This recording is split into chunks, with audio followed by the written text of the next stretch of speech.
அடுத்த ஒரு சம் பார்க்கலாம். 6, 7, 8, 9 மற்றும் 12ஆல் வகுப்படும் போது மீதி 1 என வரும் மிகச்சிறிய எண்ணை காண்க. இந்த மாதிரி மிகச்சிறிய எண் அப்படின்னா எல்சிஎம். அதே இது மிகப்பெரிய எண் கேட்டாங்கன்னா ஹெச்எஃப் கண்டுபிடிக்கணும்.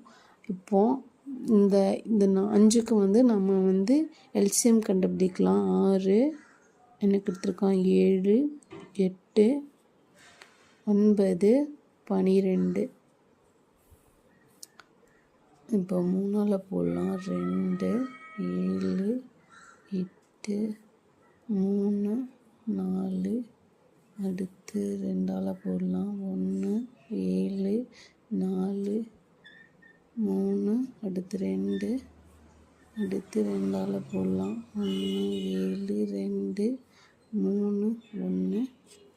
அடுத்து அதில் போகுது எல்லாமே பெருக்கணும்.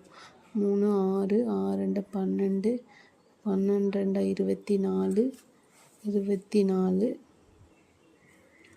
7, 21, 4, 2, 8, 4, 4, 10, மீதி 1, 504.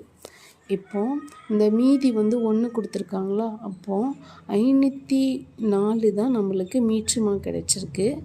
இது கூட 1 நம்ம ப்ளஸ் பண்ணோம் அப்படின்னா 505. இதுதான் இதோட ஆன்சர்.